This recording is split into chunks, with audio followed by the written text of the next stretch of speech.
It's a 2-in-1 episode. Today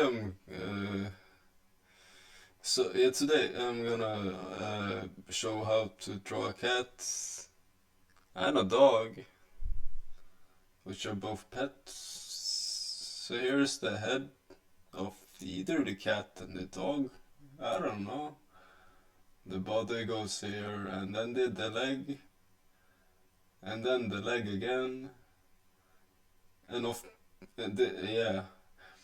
Then four-legged creature, okay? Now cat and dog have tail. Here is tail of cat and dog. And of course the ears.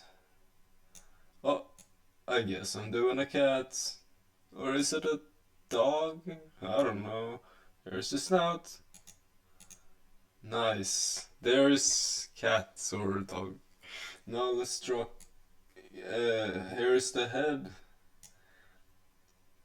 And also a body. Remember, 4 legs. 1,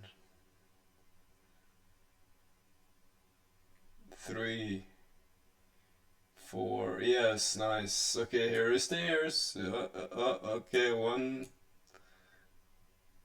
Nice. Okay, here is the eyes and the snout. Oh, no. I forgot the tail. Okay. And that's how you draw a cat and dog. Thank you.